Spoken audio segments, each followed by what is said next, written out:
Hi, everybody. So I didn't get a chance to go too deeply into my concept of absolute exploit last time. So this time I'm going to continue where we left off. So I'm going to open a window. I collected the links for the last one that I did on a Substack post. That's currently still just a draft. But I can open that up and we can look at the links and we can keep it moving. So with that being said, I'm just going to share my screen. I am a little energy, but I have a good opportunity to record. So here we go. All right. So we got into absolute exploit. Exploit, as you know, I'll just recapitulate a little bit. Exploit is a term that I'm lifting from Thorstein Veblen. Thorstein Veblen wrote a book called The Theory of the Leisure Class. Really interesting book. Very much so like a precursor to Jean Baudrillard, for example, right? In like Baudrillard's, the whole time, but Baudrillard started off, has a book called The Consumer Society, and the whole idea of symbolic exchange. Symbolic exchange has everything to do with conspicuous consumption, which is I think a concept that Thorstein Veblen came up with. So this idea of conspicuous consumption, I think it's also very important, like for Bataille. Not that Thorstein Veblen invented the practice, but just the idea of being wasteful, sort of showing our largesse, our ability, our moral freedom, I think, in a way, basically by making sacrifices. It's something, it goes all the way back to making sacrifices to the gods. I'm thinking of Abraham and Isaac and things of this nature. And so even this idea of like sacrificing, it's not exactly you're showing God or whatever that you're so great, but in a way it's showing, you're willing to make sacrifices and also you can stand to make them, right? I mean, if you kill your child for, to try and make the rain come or something, it's like, well, you'll still be alive. It's obviously a ridiculous cost.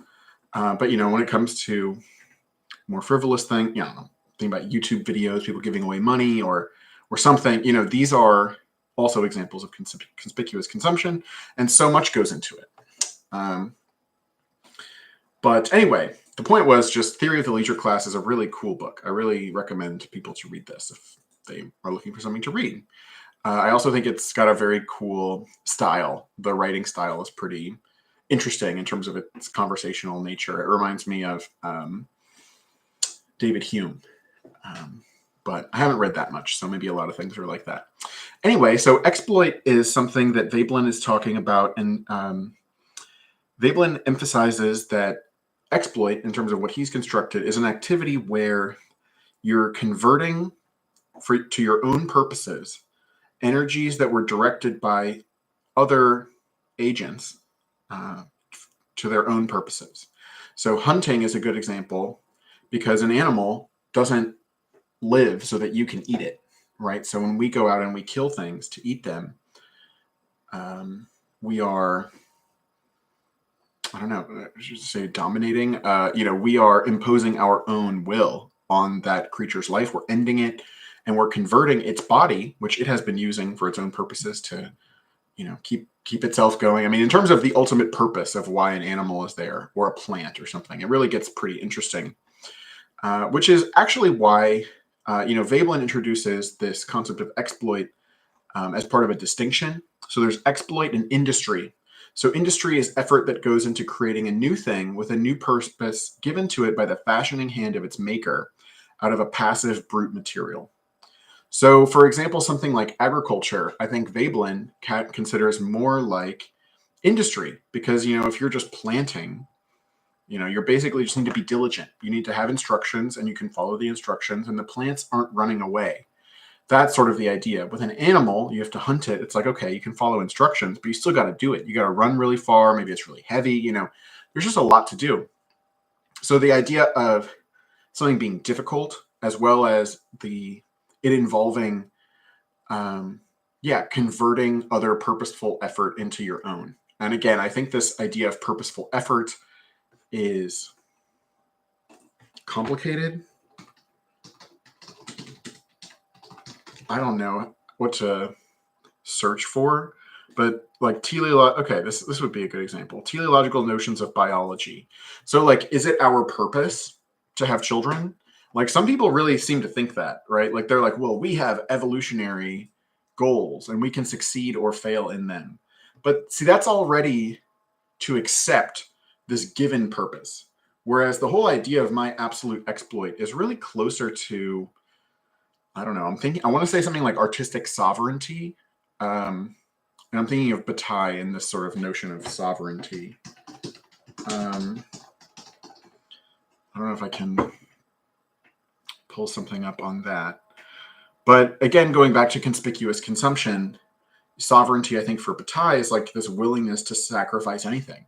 And so being willing to sacrifice anything, being willing to undergo everything, you're really just able to express all of your impulses. And that's sort of what sovereignty is, I think, in some ways for Bataille. So like to feel like all of your inclinations, you have expressed them. So you feel like you said what you had to say, right? You left it all out on the field, and you don't regret anything because, you played as hard as you could or something. Anyway, let me try and keep going with some of these links.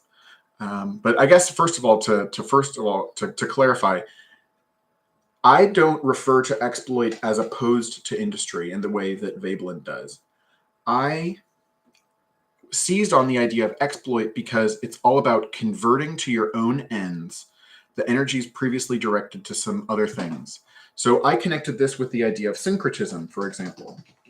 So if you're doing syncretism and you come along and you incorporate somebody else's religion into your religion, then it's like you have all of a sudden taken their purposeful effort, their attempt to create a cosmology, understand things, or valorize themselves, and you are incorporating into your own thing. So, I mean, to just talk about,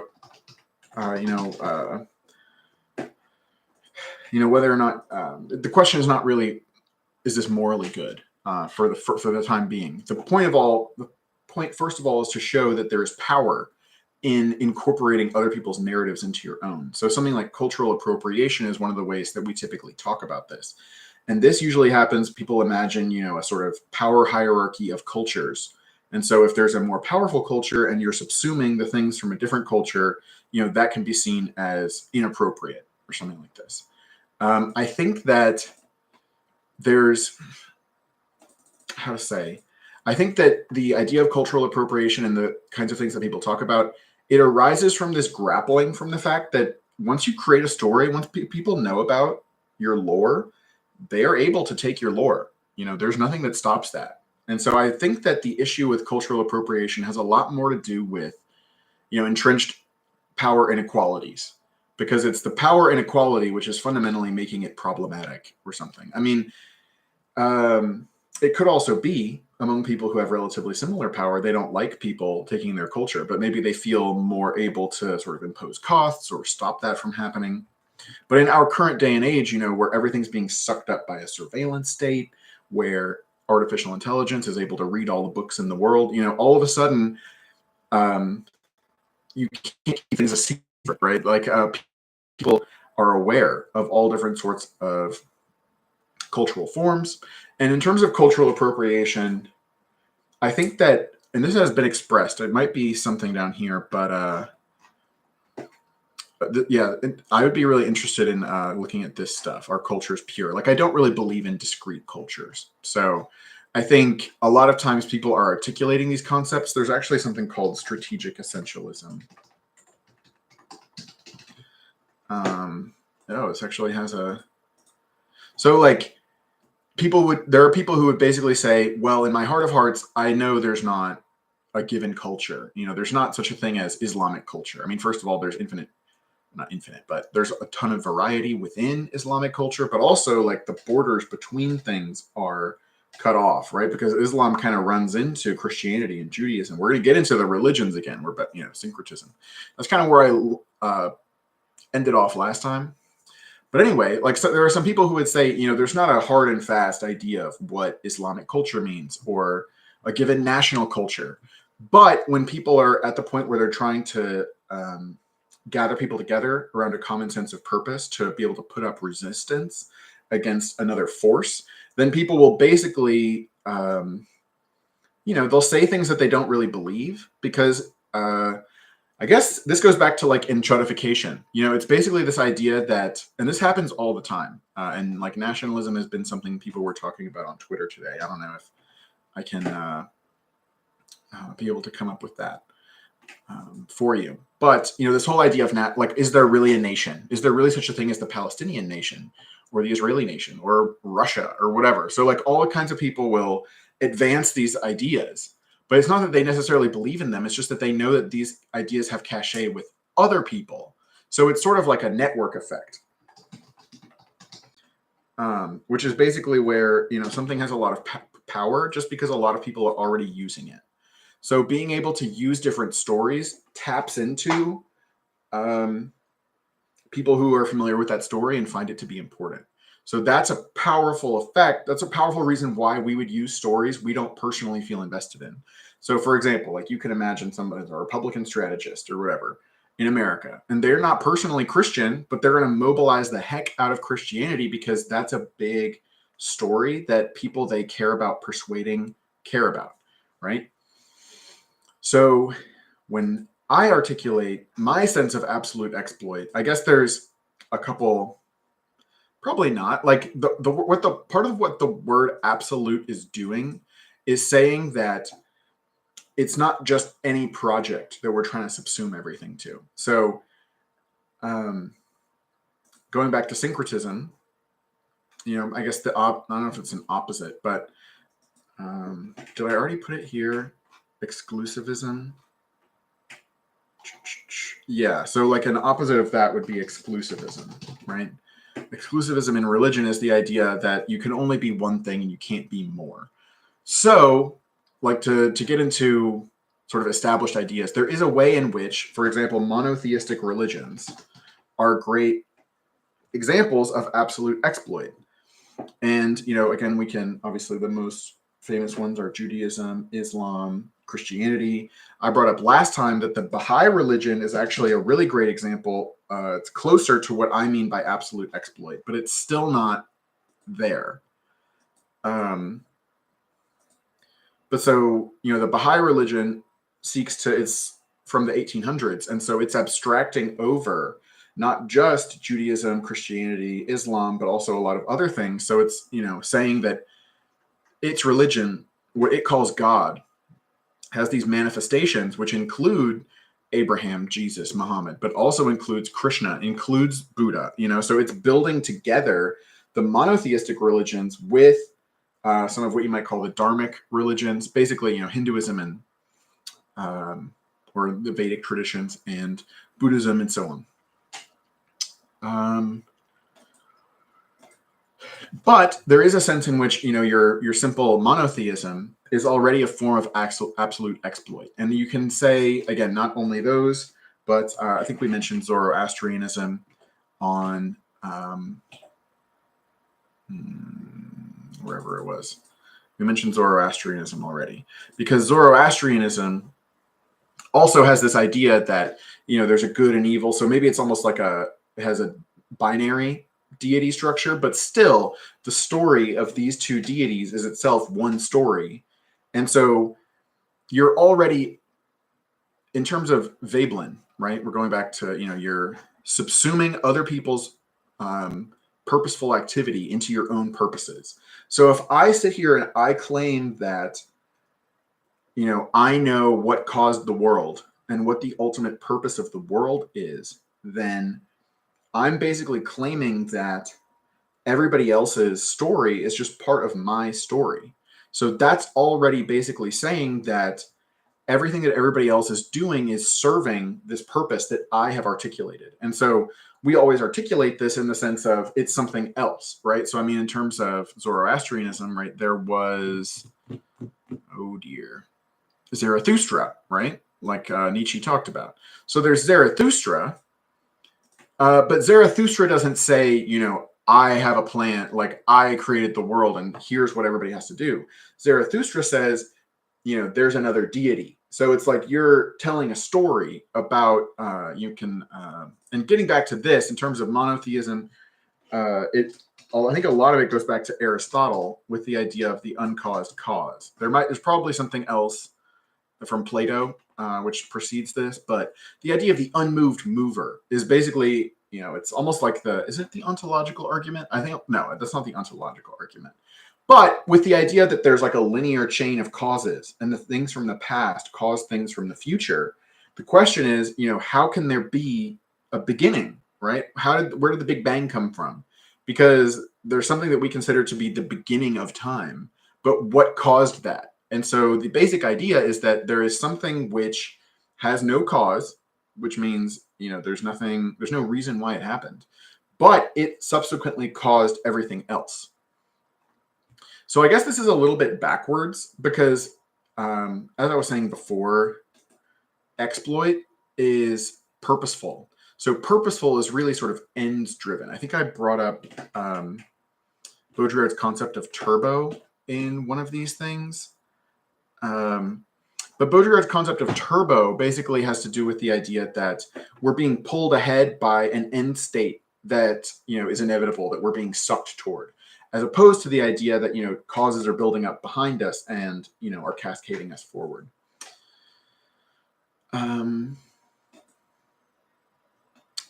But, a general cosmology will tend to have not only, a story about where things came from, but also where things are going. But it's interesting. This is reminding me of this painting called Where Do We Come From? Where Are We Going? And so on, which is by Gauguin. So, I mean, this piece of art has a lot to do with this, ruminating, reflecting on what is our purpose? Not only where do we come from, but also in the present, what are we, right? Who am I? That's considered to be a very strong cone or, thing to meditate on. Who am I? So, which also gets into this idea of the I am. I don't know. That comes up in a lot of things, but I'm not sure. But this whole idea of the I am, I think that might also be in the Bible. But anyway, where are we going? So the idea is, other people have their goal-oriented activity. So this is actually something interesting to talk about. So there's something called an instrumental goal. So instrumental convergence. Oh, interesting. This is related, but it's not really, or maybe there's like intermediate goal. Maybe that's what I'm trying to say. I don't know if there's a Wikipedia page for this. Probably not. Well, there's a goal. But so basically, like, you may have something that you're ultimately trying to achieve. But then in order to do that, you have all these things along the way that are stepping stones. So that's basically your intermediate goal. And so there's a tragedy where we all want to achieve an end state. We can also go back to Aristotle for this on happiness, or I think eudaimonia is also. This should be an easier thing. There's got to be something about this on Wikipedia. So yeah, it's probably eudaimonia. So this is basically, like living the good life or happiness or something. So the idea is, or pleasure, right? The idea is that everything that we do is ultimately serving the goal that we'll be happy with how things went. And what that means is completely different. Like, it reminds me of utilitarianism, or like in economics, you have utils. Let's see if I can find something about this.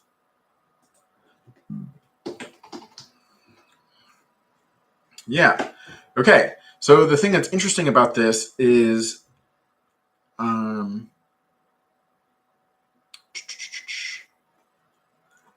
don't know if it's going to be on here, but basically, like in economics, people will say you can get people to rank the things that make them happier, but you can't necessarily compare between people. Like if I say, in terms of happiness, a hot dog will put me at a 2, but Chipotle will put me at a 7 or whatever. And you say a hot dog will put you at a 3 and Chipotle will put you at a 4. We can't necessarily, or say it's backwards. Like, we can't necessarily infer that I like hot dogs more than you or something like that, because I don't know what a 3 means to you and you don't. And so it's like there's fundamentally a barrier when we communicate because we only have our own standard for what that means, which I think is pretty interesting. It speaks to the idea in which we're all singular. It gets back to this idea of ineffability and the limitations of metrics.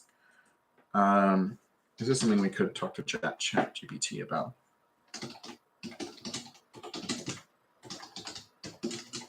We can go all the way to philosophy of science.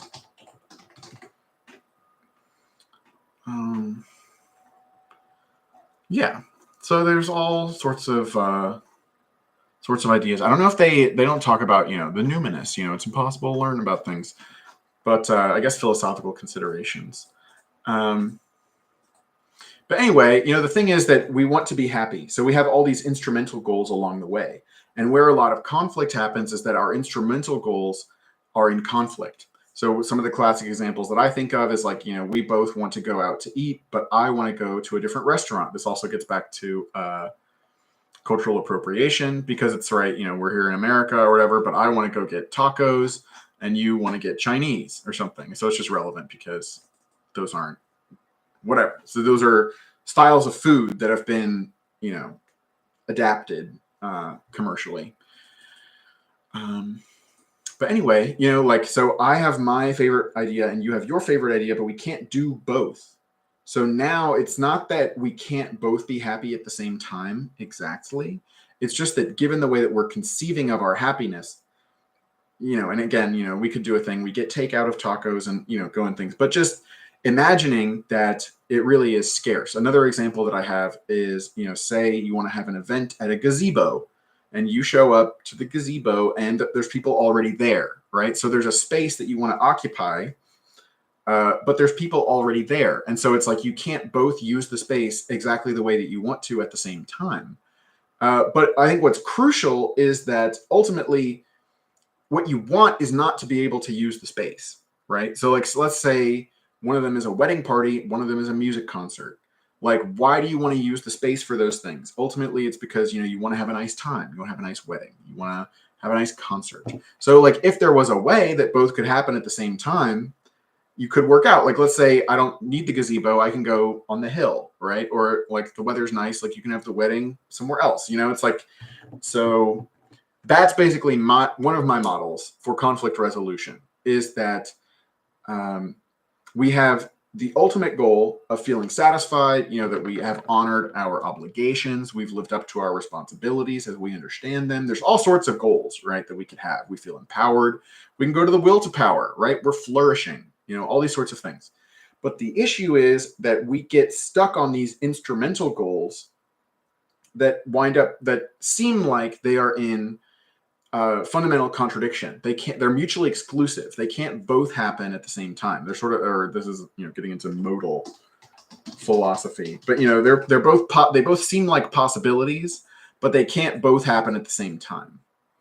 So that's really where absolute exploit starts to come in, because absolute exploit is not just integrating all purposes into your own, but it's also articulating this in a way that the ultimate goal of all of these different practices are all achieved. So that's why you can see how this fits into something like the perennial philosophy or something like that, because you're going to basically come up with a way of honoring all traditions, right? You're going to wind up. So something that I think about is, for example, like imagine being a Christian and a Jew and a Muslim and Baha'i and Buddhist and, a part of, you could be initiated in so many different tribes and spiritualities and so forth. I mean, that would be an interesting thing. I've thought about, it's interesting to think about living that sort of life. It reminds me about people who collect a lot of degrees, the kind of people who have like 4 PhDs and don't even necessarily do anything too crazy with it, right? They just like being in school and they wind up being massively credentialed. And so similarly, you can imagine, being in different communities and almost keeping it a secret, right? Like you go and you're among the Christians and you get baptized and they accept you as one of their own. And meanwhile, you're going and hanging out at a mosque, right? And you're like seeming pious as a Muslim as well. But it's not like that you're faking it. It's just that you're doing all of these at the same time and you're meeting all of the obligations at the same time. So that's where it gets interesting, because the question is that possible, right? Can you be a Christian and a Muslim at the same time, for example, or a Buddhist, right? And then what exactly do all of these traditions entail, and how can they all be interpreted? That's what gets really interesting, because, so for example, I think, did I already mention down here Christian universalism? I guess not. But Christian universalism is a really good, like, sub thing, or something like sub topic, I guess, to talk about, because within Christian universalism, the idea is not just it's not just exploiting everything. It's not just subsuming everybody into your idea of God and cosmology. Christianity is already doing that, right? And this idea of like, there is one God and he's going to judge you and you'll either go to heaven or hell or purgatory or whatever people might believe. But like, what's going to happen to you has to do with my story. That's for sure. Christian universalism, on the other hand, goes, I think, further and says not only is everybody included in our plan, but everybody is going to wind up being exalted. So this goes, I think I might have mentioned it already, apokatastasis, or maybe I mentioned it in the previous video. But basically, apokatastasis is the idea that everything is going to be returned to a state of perfection. And so going back to cosmology, for me, this has everything to do with like cyclical models of time.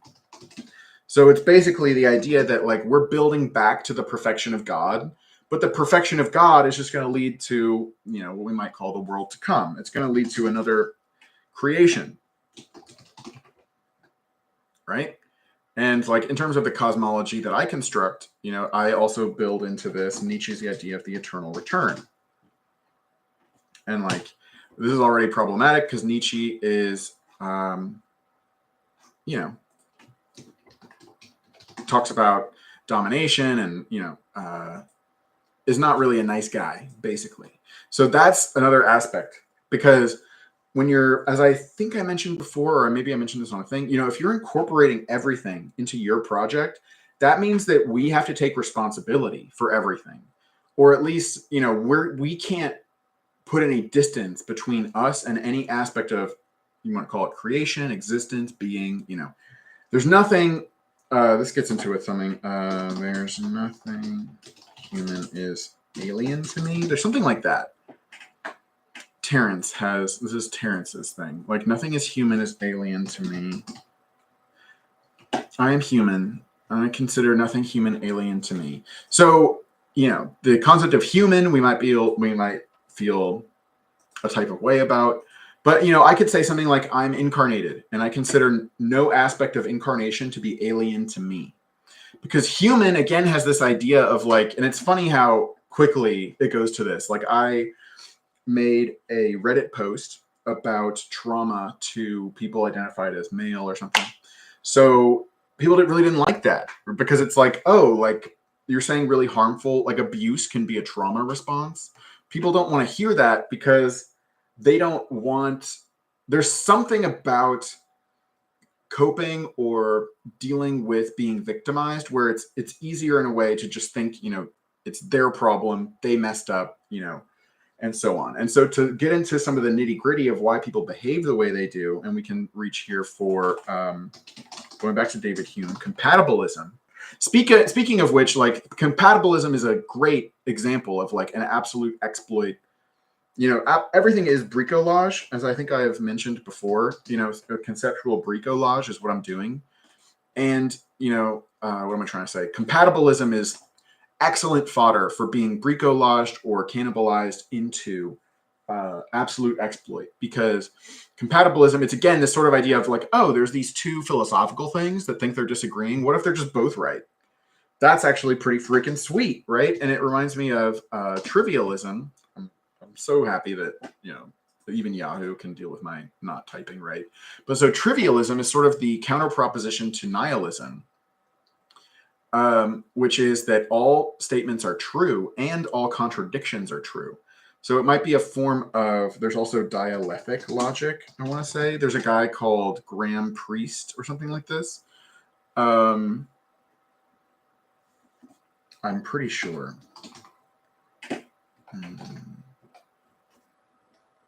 Oh dear. ODNI. Grand Priest. I got it right. So this is basically a form of logic that, going back to Aristotle again, it rejects things like the law of the excluded middle, right? So the law of the excluded middle says A or not A. So either, for any proposition, either it's true or it's false. It's raining or it's not. And it's like, well, what if it's misty? What if there's fog? It's like, well, we have to subsume this into one of these, and it's going to be one or the other and not both. Oh, another one is the tetralemma, which is something which comes up in like Nagarjuna, for example, who is a famous, Buddhist philosopher. But so here, it's not you have not just A or not A. You also have both forms of the contradiction. You have A and not A, and you have neither A nor not A. So it's like, am I hot or cold? It's like, well, I'm hot and I'm cold, and I'm neither hot nor cold, right? So that's all very interesting. But I got into it because of trivialism. Trivialism is related to absolute exploit because it's also related to this idea of Nietzschean affirmation. It's basically you're radically affirming everything. And when you do that, you're basically saying everything. It's not that, it's a funny way to think about it, because it's not exactly that everything's true, but what do we say? There's a truth to everything. Like the fact that everything is present, that it is present within being, the fact that even if I hate something, the fact that it's there for me to talk about means it showed up, right? It came to the party. Like the divine or the absolute or nature or whatever manifested itself in that thing as much as it manifested itself in me. So if we go to this idea from Carl Sagan, we are a way for the universe to know itself, right? If that's true of you, so what is this? Cosmos. Well, maybe this is it. We're a way for the universe to know itself, right? But so and I was mentioning this before, we're going to get into Nazism, right? Again, because Nazism is like super evil. So Carl Sagan says, we are a way for the universe to know itself. The issue, though, like is it really an issue? Like it's something certainly to grapple with, because if we're going to accept things from the past, it's like, okay, well, what does it mean to accept Adolf Hitler? What does it mean to accept the Holocaust? And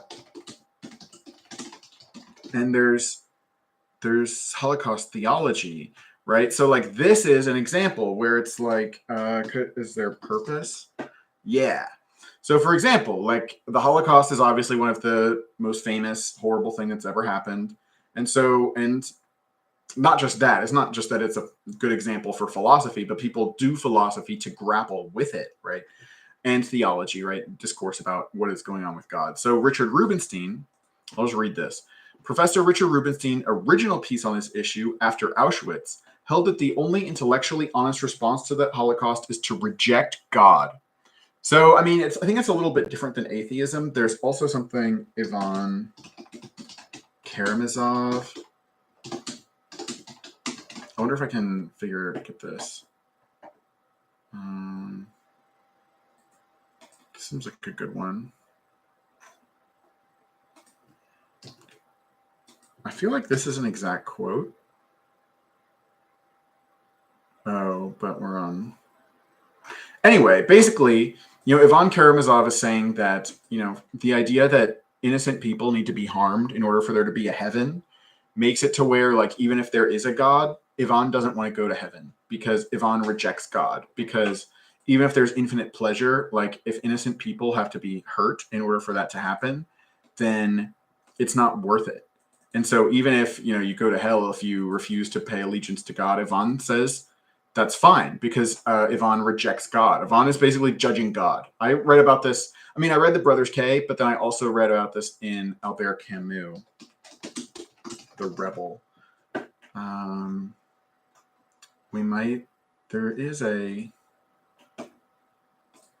It is possible to find the PDF. Is it here, though? We will see. But he talks about Ivan as a rebel. It's a sort of metaphysical rebellion, right? Because it's sort of saying you're putting yourself equal to God, or even above God, right? By saying like, I judge God. And that happens a lot in terms of theodicy, right? Because theodicy is the whole idea of like, why do bad things happen? And so like, if if you want to say like God allows bad things to happen that don't need to happen, then God is basically doing bad things, right? And so we don't need to worship. People, it comes up a lot. People, I don't want to worship that kind of God, right? But anyway, to go on with Richard Rubenstein, because I want to get to this because it directly comments on this idea of purpose, right? Which I think is so important. So the only intellectually response to the Holocaust is to reject God and to recognize that all existence is ultimately meaningless. According to this piece, there is no divine plan or purpose, no God that reveals his will to humankind, and God does not care about the world.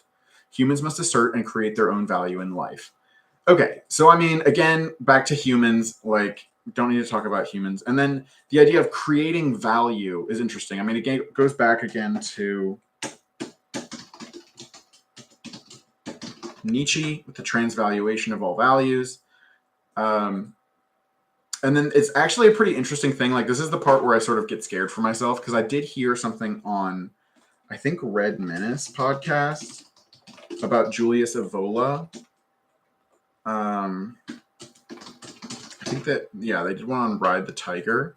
So, like, they mentioned that Julius Evola was criticizing Nietzsche about the transvaluation of all values, because Evola was saying that cultural change or whatever, it's still got to be in keeping basically with the perennial philosophy. So it's like you can make your own values, but this is reminding me of is this love?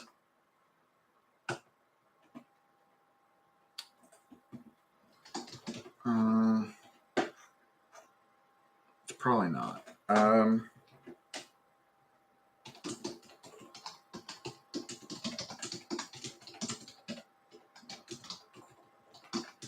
Oh, it's One Love. Because I'm remembering now that I'm singing in my head.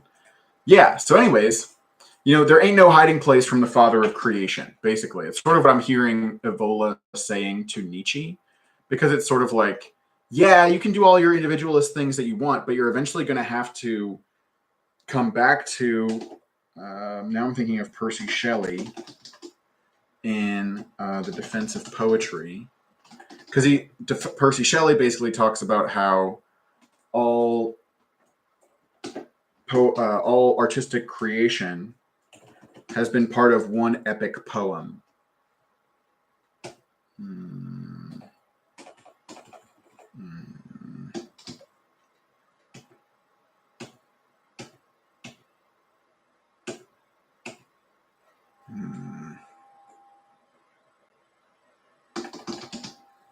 Eternal, maybe?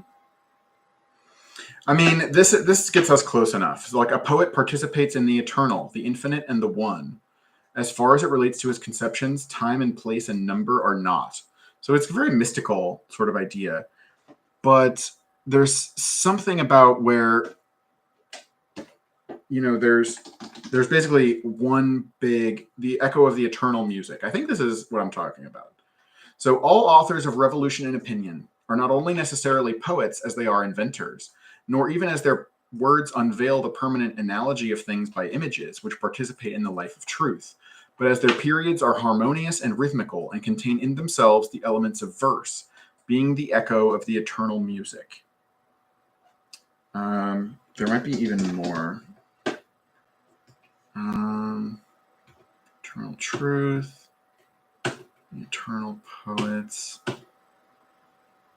Anyway, I think there might be an even better one. But the point is, similar to what Evola said to Nietzsche, Evola saying, oh, yeah, well and good, be inventive, make your own values, leave the past behind. But in a way, you're going to still eventually be referred, and this is making me think of a passage from Baudrillard in Seduction, but you're going to be referred back to, I mean, I don't know exactly, I probably disagree, or like, I don't know what Evola thinks the perennial philosophy is. I mean, I don't think it's propositional in the sense of like the perennial philosophy is the 10 Commandments. I think it's beyond words, right? It can't be expressed like what the religion is that everything's a part of. In a way, everything is the expression of that, right? There is no way to talk about what the one true religion is other than to be God and to create infinite worlds and to experience all possible perceptions. Like that's the only way to really even try and articulate, right? So from God's perspective, the articulation, like the God, it's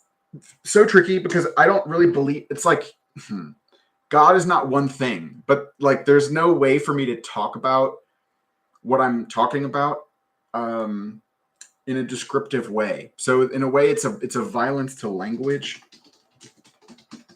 but there's also just a different way of thinking about it. Buddhadasa talks about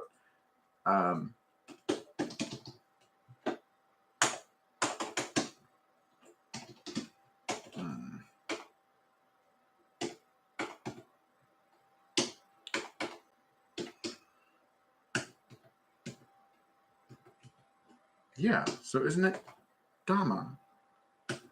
Yeah. So he talks about Dhamma language. Huh?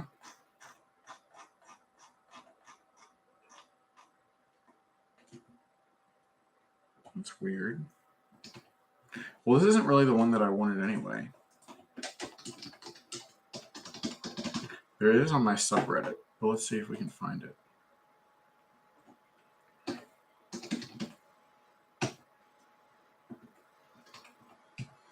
Yeah.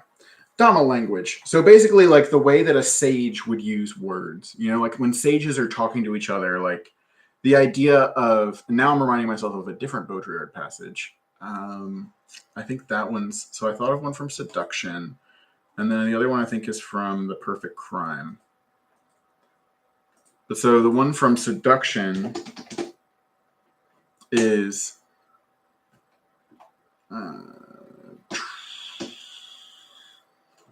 how do I refer? Oh, that was it.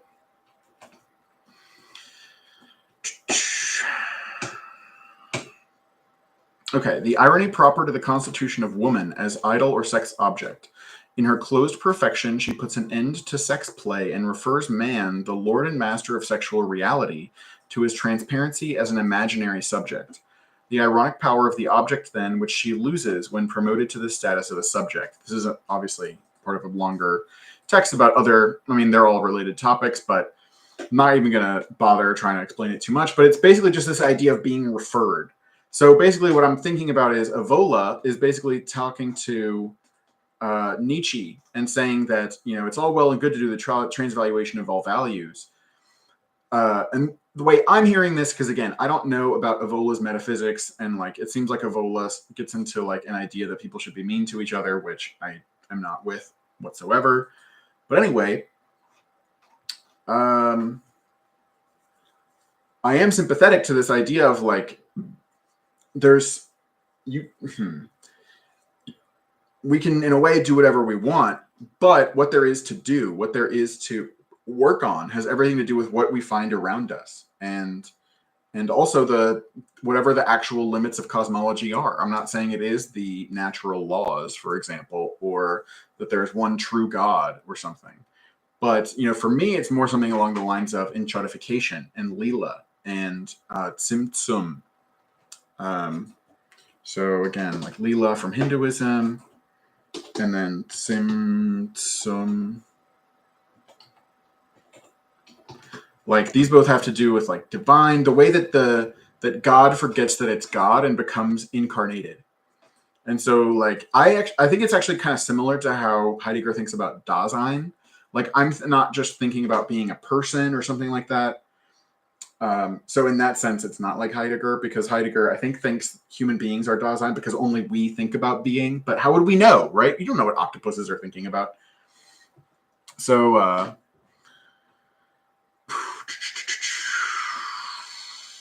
yeah, so I think about incarnation in the sense of like, if you're going to have an experience, this is going back to like embodied cognition. Maybe it is the case that in order to have an experience, you need to feel like you have a body. And to feel like you have a body, it's like most of the world needs to be outside of you. You know, it's like this world, the universe wouldn't make sense if I was most of the universe.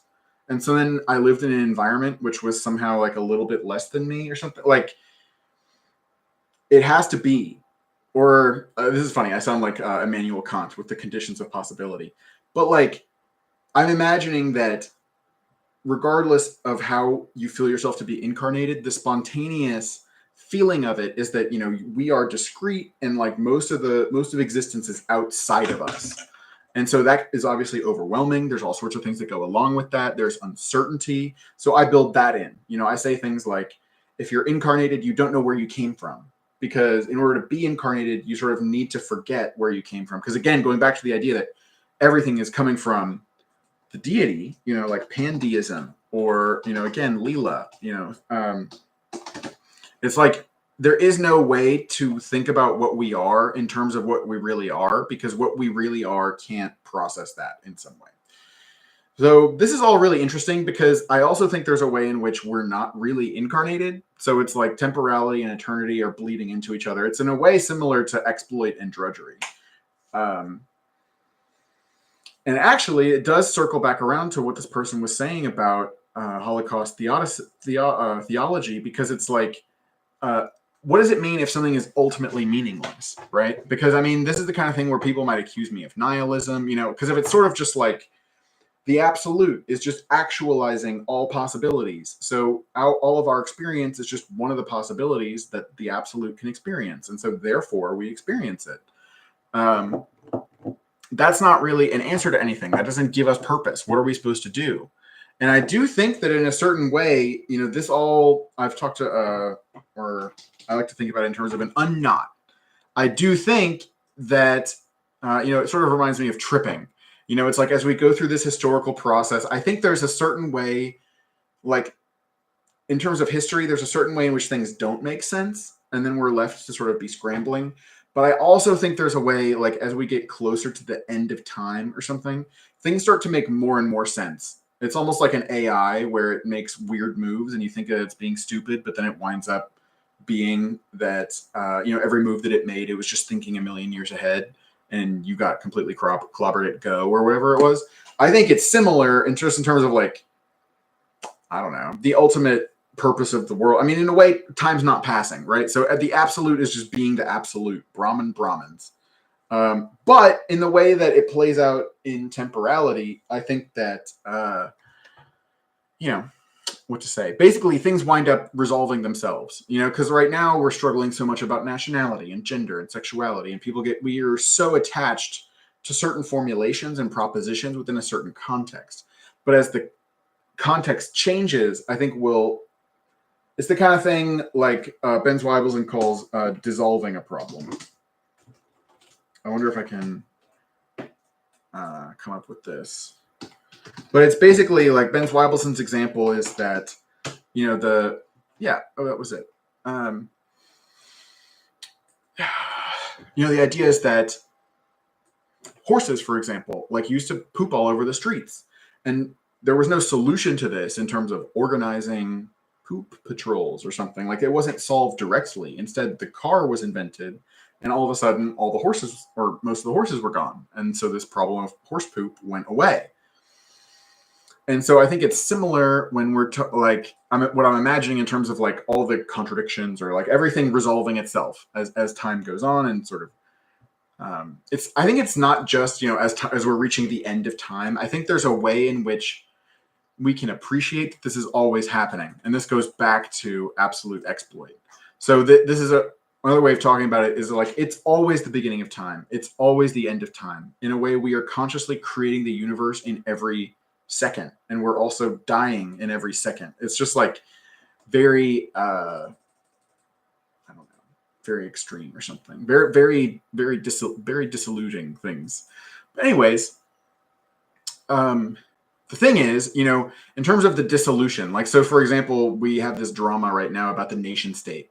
I think the impression that we live in nation states is something which is dissolving. I don't think it has been true, but it's been a sort of idea which is very powerful, and it's one of these network effect things where people will talk about the nation state even if they don't believe in it, because other people do, right? So this idea, we have a nation, you're supposed to be for our people, things like this.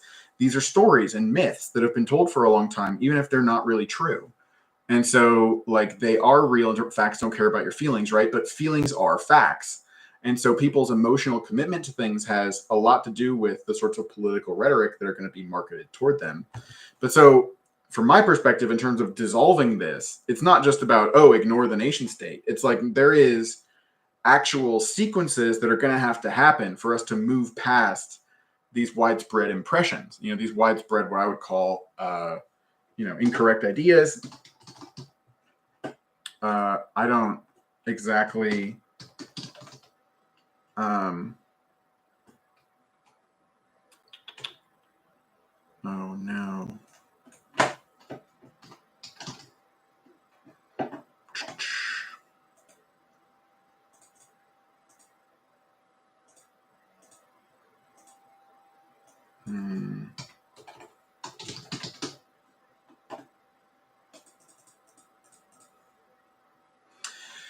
Yeah. So in this, Debord is basically talking about people believe they live in a world which has in fact been eliminated. So I think with Baudrillard, we can obviously take a step forward and say that the world that we think we lived in never really existed. So that's actually in A Conjuration of Imbeciles.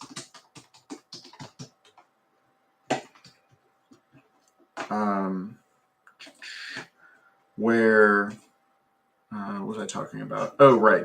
So it's like, Baudrillard says, everybody else has agreed to destroy what's left of democracy, perhaps to produce the retrospective illusion that it actually used to mean something.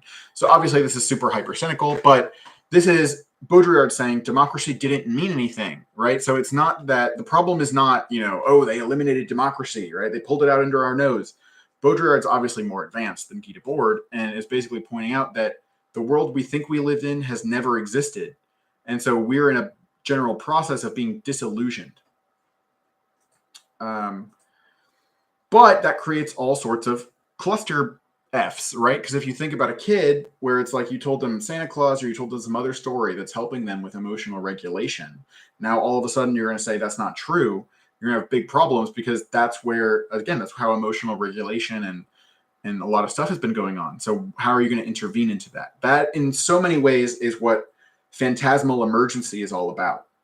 So in talking about total war, phantasmal war, total phantasmal emergency, that's where, total exploit comes in. And then I made it absolute exploit to make the thing AE, but it also helps because it gets us, to this Hegelian idea of the absolute. And what I'm talking about in a way has everything to do with this, dialectic of recognition.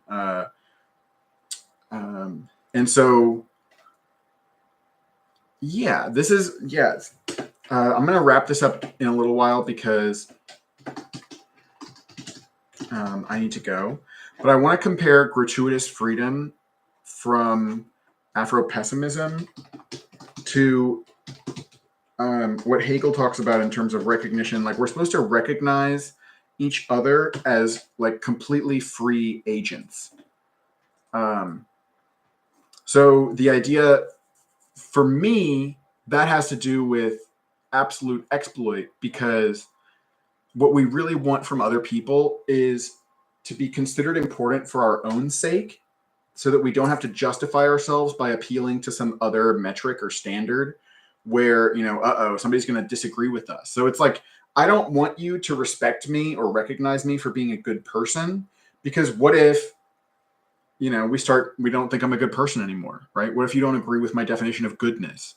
So like, in a way, and this is where I've come up with unconditional surrender. I mean, I didn't invent the idea of unconditional surrender, but in terms of absolute exploit, this is another term that I'm sucking into my bricolage, because going absolute surrender is in a way completely related to Nietzschean affirmation. I'm trying to pull that up, but I'm failing to. So Nietzschean affirmation and unconditional surrender have a lot in common, because it has to do with this idea of anything is good enough for me. So for the purposes that I set, everything actually serves those purposes. So this is getting back around to absolute exploit, because it's not just like, oh, I like Lego, or like, you could also think about it in terms of gray goo, right? Gray goo would also be an absolute exploit, because it's like you build a nano machine that turns all other substances into itself. So it kills everything, right? So it's omnicidal. That could go along with this vulgar idea of an absolute exploit, where it's like you literally want to stop everything from doing what it was doing, and you're going to kill everything and build it into your machine and things like that. My idea of the true absolute exploit is one where you don't have to, you don't need to be coercive. You don't need to forcibly. This is where it's interesting because, like, to what extent is force involved? I think there's a way in which soul force or conceptual force is brought to bear. I mean, look at all these topics that I have, right? So if I was able to marshal these in an even more straightforward and I don't know, confident manner or something. Anyway, like, by tapping into so many different narratives, it's like I got something for everybody, but not in this way where it's necessarily like, oh, everybody's going to like my idea because I pander to everybody at different parts of it. It's more so people will care. They might be forced to respond because I don't want to let anybody's sacred cows live on. So I think I had come up with sacred cow is a problematic concept, but I had looked up synonyms. So like idols or protected interest, sensitive issue, right? Or I think I'm thinking of some Eminem song talking about how there's going to be no stone left unturned, right? And so we all have our sensitive issues, right? We have all things where it's like, oh yeah, let's process everything bad that ever happened, but let's not talk about the bad things I've done, or let's not talk about certain things that were done to me that made me feel really bad. So it's like there can tend to be a limit to this. Now I'm reminded of Some Kind of Love by the Velvet Underground. Because one of the lyrics to this song is, let us do what you fear most. Put some jelly on your shoulder, let us do what you fear most. So it'd be like, that from which you recoil, but which still makes your eyes moist. And it's like, okay, what, I don't know, they're talking about sex or whatever, great. But so it's basically like, you're going to have to do, it's sort of like Abraham and Isaac again, right? You're going to have to sacrifice what is most precious to you. The good news is, and this goes back to like my essay on trans communism, is that, as Baudrillard talks about, there's such a thing as symbolic death. And you can think about this also easily within Christianity by talking about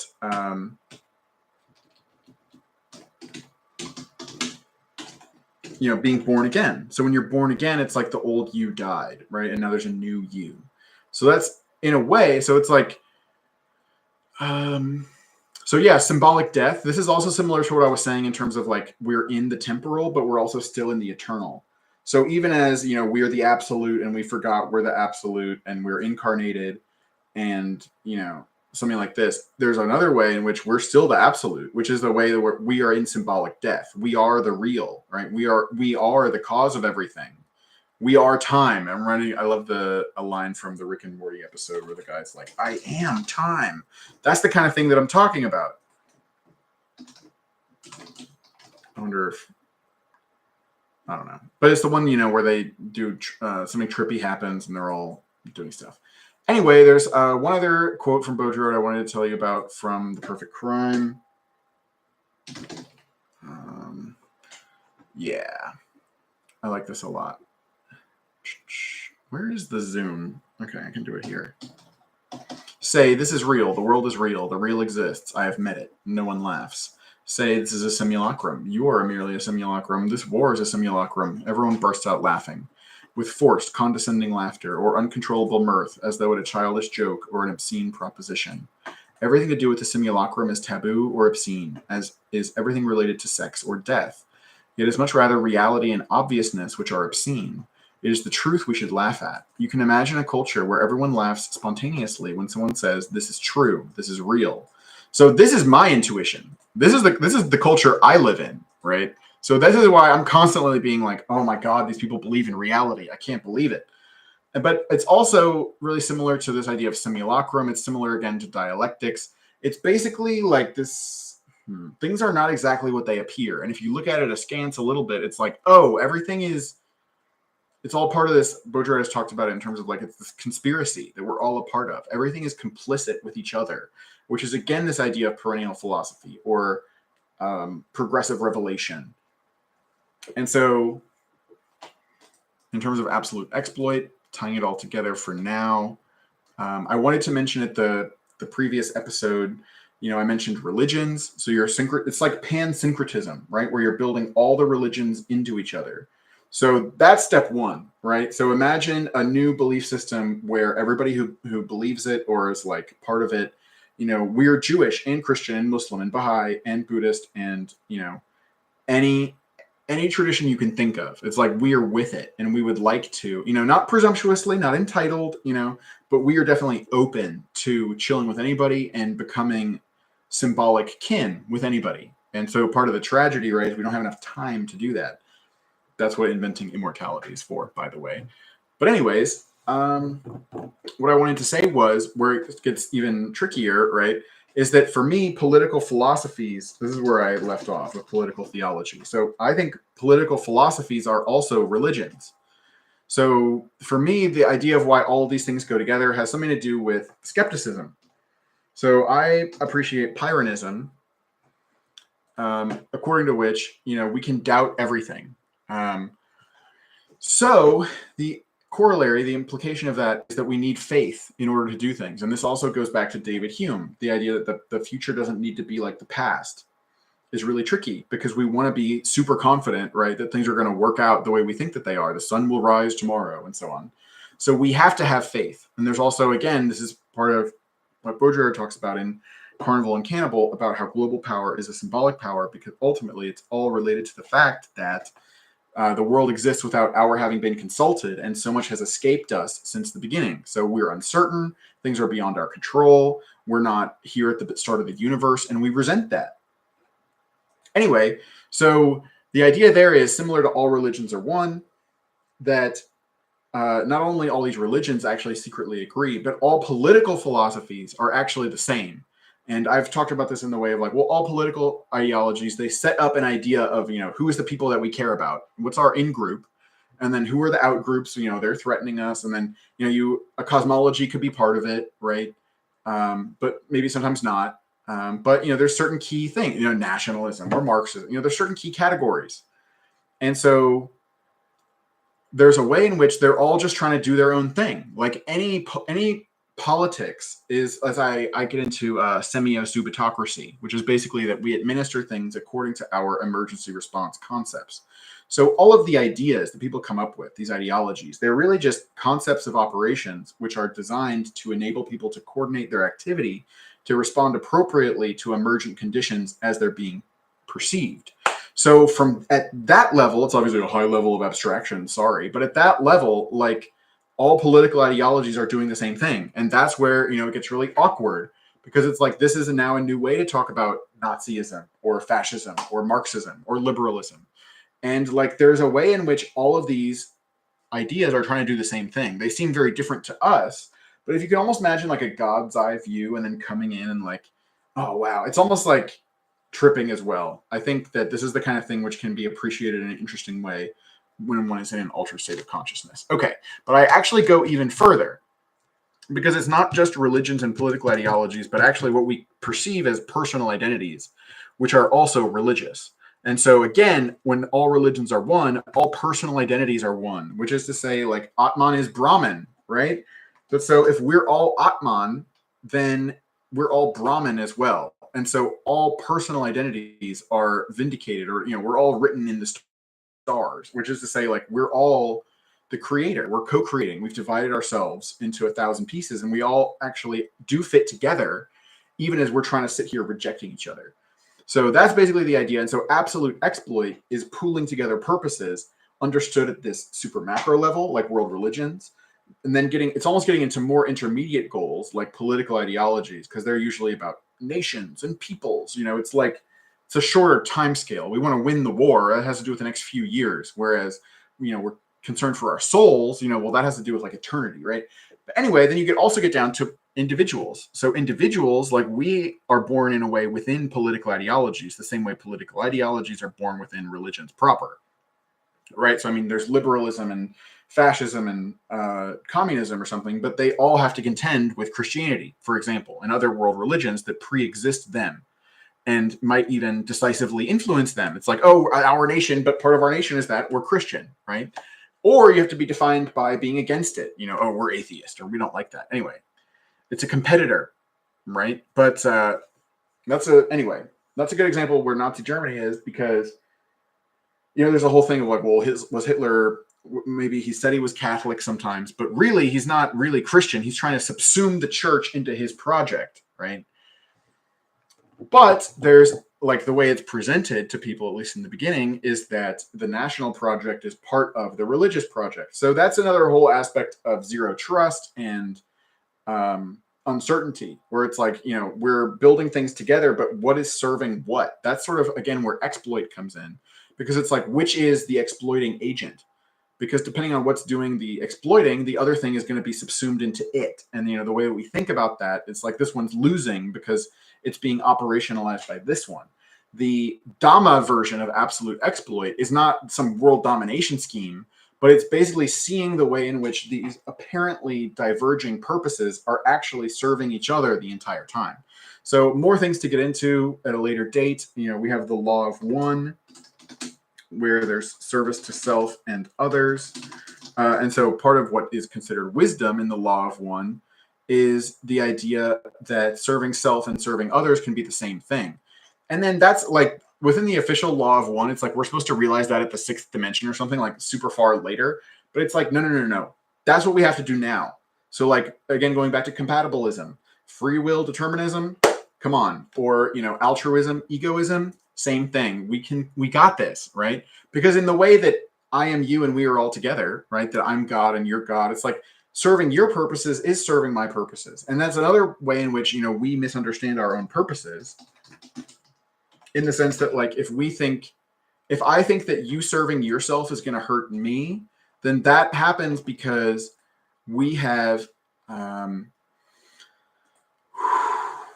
like different perceptions, but this is interesting because it gets into Maya and Brahman. It's like, how could there be falsity, right? How could that be? So there is also a way in which that we're confused about what is really our purpose is part of our purpose, right? Back to introdification.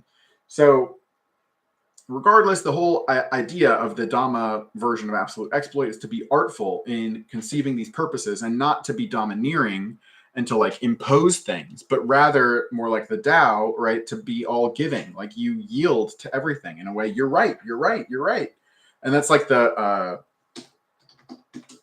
joke from Judaism, where it's like the rabbi says, you're right.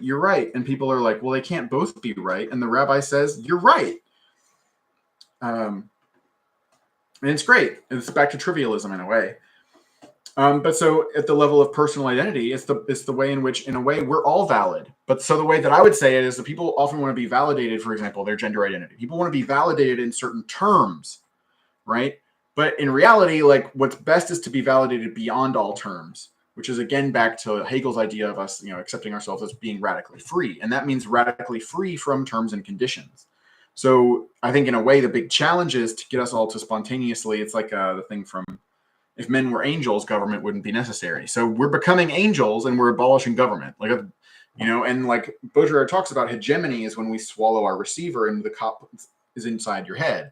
But so that's still a stepping stone. The issue with that is that it's this imposed idea of consciousness coming from outside. But the principle of self-regulation or something it's giving way. Like we're not all, like the goal is for us to not be divided against ourselves, to where we don't need to hold back. It's the kind of thing where, I could steal something, I could totally get away with it. But like another way to be, which is to not be tempted.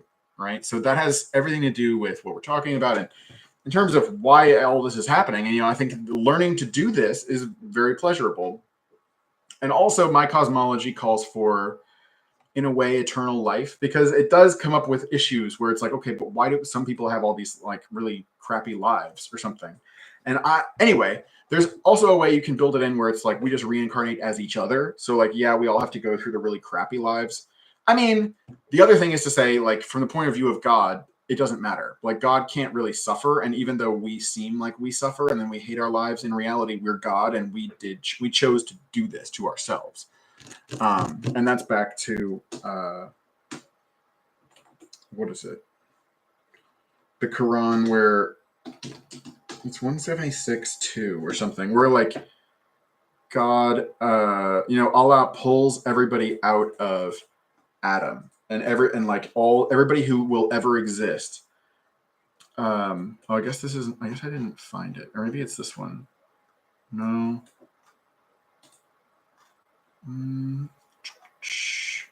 I didn't find the right one. But basically, Allah pulls everybody out who's ever going to exist and basically says, you need to affirm that I'm the Lord. And everybody does, which basically means everybody bought in. It actually reminds me of Jesus, because part of the way I think about Jesus is maybe Jesus is the first incarnation, even though he's not first in time, in God's time or whatever. Jesus is the first incarnation. And then preemptively forgives all the sins, quote unquote, that are about to happen. So sins is where things don't go right. But in reality, things are completely going right because God is the author of sin and we are all God, right? And so we are in this learning process of becoming back to God, right? They get back to William Blake, God becomes man so man can become God is basically the idea. I don't know. But again, in terms of pride, like the reason why people are like, oh, you're playing God. And this goes back to the society spectacle, where it's like a part of the world is representing itself to the world as the whole part. It's also like the demiurge. Like the way we can get very hubristic and arrogant about this is to think that, our propositional understanding, like I know how the world really is, and I'm going to impose that on everything. And I'm going to become God in my own terms. That's not going to happen. In order to become God, all your terms need to burn away. Basically, as Baudrillard said, even signs must burn. Because God doesn't represent itself to itself. Because God is so unified. It's so unified, it's beyond number. Because to say God is one posits this idea of one and God as opposed to each other. It's like, no, they can't be. And also in subject, verb, object, the absolute is, in a way, it's a noun and a verb and an adjective. And in a way, it's none of those, right? Back to the tetralemma. Yeah, but so I've done more here to explain to you that, absolute exploit involves artfulness. It's not just imposing a purpose, it's crafting a purpose and realizing that the whole point of this has been to craft purposes that are consistent, back to the highway of consistent that I mentioned in the first episode from Edgar Allan Poe. So being able to get along, is actually the most wonderful thing ever. And that's what the game that is before us. There's more to get into with Baudrillard, the declination of wills, just a lot. But I've got to wrap it up here. But thanks for listening, and we'll pick it up next time. Bye.